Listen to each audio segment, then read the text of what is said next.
इस मूवी का नाम है घोस्ट शिप, जो हमें 1962 में वापस ले जाती है, जहां हमें इटालियन ओशन में घूमने वाले MS एंटोनियो ग्रेसिया नाम के शिप को दिखाया जाता है।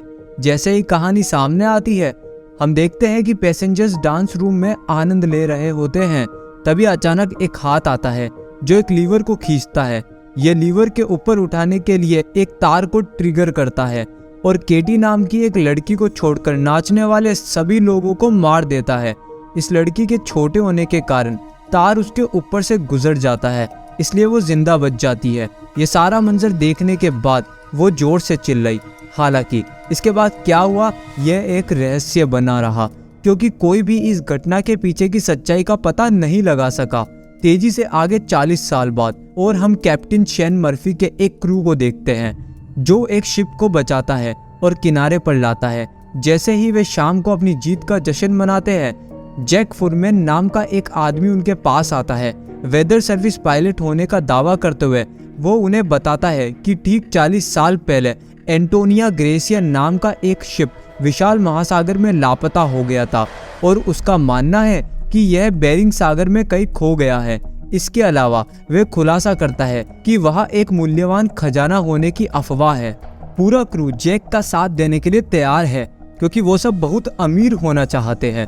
हालांकि शेन मर्फी और उनकी पूरी टीम एंटोनियो ग्रेसिया शिप की तलाश में निकल पड़ी, जो 1962 में गायब हो गया था और अभी तक नहीं मिला है। स्थान पर पहुंचने पर शिप का कोई पता नहीं चलने के कारण उनकी उम्मीदें कम हो जाती है। अचानक उनके सामने एक बहुत विशाल शिप दिखाई देता है। यह वही शिप है जिसकी वे तलाश कर रहे थे। शेन अपने साथी ग्रीर और क्रू के बाकी सदस्यों के साथ शिप पर चढ़ जाता है, जबकि जैक स्टीमर पर रहता है। यहाँ बड़ी अजीब सी आवाज़ आ रही है। वे सभी आवाज़ का पीछा करते हैं और देखते हैं कि एक घड़ी का पेंडुलम आज भी हिलना जारी रहता है, लेकिन पेंडुलम ने हिलना अचानक बंद कर दिया और अब जो व्यक्ति पेंडुलम को छूने वाला है वह जोर से आवाज़ करता है जो सभी को डराता है। वही पास टेबल में एक स्क्रिबल पड़ा है जिसके शब्द अपने आप बदल जाते हैं और उसमें वेलकम लिखा होता है। वे सभी आगे बढ़ रहे हैं। अचानक उनके एक साथी के नीचे से जमीन खिसक गई। मोरिन ने जल्दी से उसे पकड़ लिया और उस समय उसने एक बच्ची को देखा। यह वही लड़की थी जो आज से 40 साल पहले 1962 में शिप पर अकेली रह गई थी और जोर जोर से रोई थी। हालांकि अजीब बात यह थी कि लड़की की उम्र बिल्कुल नहीं बदली थी। यह दर्शाता है कि वह वही आत्मा थी। मोरिन को कुछ समझ नहीं आता कि उसने जो देखा वह वास्तविक था या केवल उसकी कल्पना थी, लेकिन फिर भी उसने अपने साथी की मदद की। उन्होंने एक कैबिन का पता लगाया जहां उन्हें एक नए जमाने की घड़ी मिली, जो कि 1962 में शिप के गायब हो जाने के बाद से मिलना असंभव था। कैप्टन शेन ने सुझाव दिया कि कोई और उनके जैसे यहाँ आया होगा और घड़ी छोड़ गया होगा। वे शिप के मैनुअल के साथ अपने स्टीमर में लौट आए। अगली सुबह पता चला कि शिप में एक बड़ा छेद था और धीरे धीरे ये शिप डूब रहा था। अगले 3 दिनों के दौरान शिप में छेद की मरम्मत करके वो इसे यहाँ से दूर ले जाना चाहते थे। पूरा क्रू मरम्मत में मदद करने के लिए आता है। आगे मोरिन स्विमिंग पूल वाले हिस्से में जाती है। मोरिन चौंक जाती है जब उसे पता चलता है कि बुलेट के निशान से जहाज का स्विमिंग पूल भी डैमेज हो गया था। जैसे ही मोरिन पूल छोड़ रही होती है, वह फिर से उसी रहस्यमयी लड़की से मिलती है, जिससे मोरिन घबरा जाती है और पुल में गिर जाती है। दुर्भाग्य से वह अपने सिर को पुल के बेस पर मारती है और खून बहना शुरू हो जाता है, लेकिन ऐसा लगता है कि पुल खून को सोख लेता है। उस जगह पर नजर डालने के बाद जहां वो बच्ची थी, उसने देखा कि अब वह जैक था जो उसके पास आ रहा है और उसे पुल से बाहर निकालने में मदद कर रहा है। जैसे ही वे निकलते हैं, पुल अचानक खून से लथपथ हो जाता है। आगे बढ़ते हुए वे एक दरवाजे पर आते हैं जहां से बहुत सारा पानी आता है। वे दरवाजे में से अंदर आ जाते हैं, लेकिन तभी ये दरवाजा उनके पीछे अपने आप बंद हो जाता है, जिससे उन्हें आगे जाने के लिए मजबूर होना पड़ता है। आखिरकार वे एक ऐसे कैबिन पर पहुंचते हैं जिसमें 9 लकड़ी के बॉक्स होते हैं। वे अपने साथियों को भी बुलाते हैं और बॉक्सेस खोलने पर उन्हें हर एक बॉक्स में 28 सोने की बार मिलती है। ये बॉक्सेस का सोना उन्हें बहुत अमीर बना देगा। आगे शिप को छोड़ने और सोना लेने का निर्णय लिया गया। सारा सोना स्टीमर में जमा किया गया और वे जाने की तैयारी कर रहे थे। अब गैस सिलेंडर में कोई समस्या हो गई। जिससे गैस पूरे हवा में फैल गई। मोरिन ने फिर उसी लड़की को देखा जो चेतावनी देने के लिए उसकी ओर दौड़ रही थी, लेकिन किसी ने उसे रोक लिया और पीछे धकेल दिया। मोरिन के दोस्त ने इंजन चालू किया, जिससे एक खतरनाक विस्फोट हुआ। मोरिन उलझन में रह गई और उस लड़की के बारे में और जानने के लिए तैयार हो गई जिसे वह देख रही थी। शिप के डेटा की जांच करने के बाद मोरिन ने पाया कि लड़की का नाम कैटी था। कैटी के कमरे में आने पर मोरिन को उसका कंकाल मिला और उसने महसूस किया कि जिस लड़की को वह देख रही थी वह कैटी की आत्मा थी, और शिप के कैप्टन के कमरे में वह कैप्टन की भी आत्मा थी जो शराब पीने की पेशकश करती है। कैप्टन शेन को लोरेली नाम के शिप की तस्वीर देता है और उसे बताता है कि उसके क्रू ने 1962 में इसे बचा लिया था और इसे अपने खुद के शिप में एंटोनियो ग्रेसिया में रख दिया।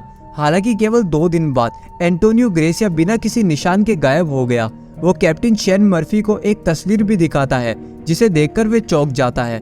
वही मोरिन को मरी हुई बच्ची की आत्मा के साथ दिखाया जाता है।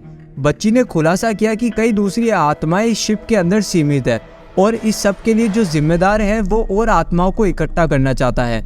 इन आत्माओं को मुक्त करने और परलोक में भेजने का एकमात्र तरीका उस काम को पूरा करना है। और दूसरी तरफ कैप्टन यह बताता है कि कैसे जहाज को कई साल पहले विशेष रूप से 1962 में बचाया गया। आगे क्रू का आदमी उस स्थान पर आता है जहां उन्होंने कई साल पहले एक पार्टी की थी। यहाँ सारा पार्टी का माहौल बन जाता है और 1962 के समय की याद दिलाता है। उसको एक सिंगर की याद दिलाई जाती है जो पार्टी में मौजूद थी और बाद में उसको भी मार दिया जाता है। क्रू पहले ही अपने 2 सदस्यों को इस रहस्यमय जगह में खो चुका है और 2 और पेश किए गए हैं। इन नए सदस्यों को स्वादिष्ट भोजन परोसा जाता है, लेकिन इसको खाने पर उन्हें पता चलता है कि ये वास्तव में कीड़े हैं और वे बीमार हो जाते हैं और फिर तुरंत उल्टी कर देते हैं। इसके बाद ध्यान शेन मर्फी पर जाता है जो भरपूर मात्रा में जानकारी इकट्ठा करने में कामयाब रहा है। अब वह जल्द से जल्द शिप से भागना चाहता है। वह मोरिन की खोज कर रहा है, लेकिन इसके बजाय वह अपने मरे हुए दोस्तों की आत्मा का सामना करता है जो विस्फोट में मारा गया था, और ऐसा लगता है कि वह लगातार उसका पीछा कर रहा है। इसी तरह मोरिन भी शेन की तरफ जाने की इच्छुक है और वो उसके पास चली जाती है। शेन मर्फी ने सोचा कि उसने अपने दोस्त को भूत के शरीर में देखा और गलती से मोरिन को चोट पहुंचाई, लेकिन अंत में उसके पैर में चोट लग जाती है। हालांकि वास्तव में शेन मोरिन को मारने वाला था। समय पर जैक आता है और मोरिन को बाहर कर देता है। शेन को तब एक्वेरियम तक ही सीमित रखा गया क्योंकि वह वही था जिसने मोरिन पर हमला किया था। आगे 3 दोस्त अपने टूटे हुए जहाज को ठीक करने के लिए एक साथ आते हैं और जल्दी से निकल जाते हैं क्योंकि उनके पास और कोई चारा नहीं है। जबकि मोरिन अपने एक दोस्त की तलाश कर रही है। वह उसी लड़की के भूत को देखती है जो उसे बताती है कि उनके एक साथी की मौत हो गई है। भूत मोरिन को दिखाती है कि 1962 में क्या हुआ था जब जहाज पर सभी लोग मारे गए थे, जिसमें कैटी नाम की एक लड़की भी शामिल थी। आदमियों में से एक दूसरे भूत के बहकावे में आ गया और उसे उसकी मौत के लिए धकेल दिया गया।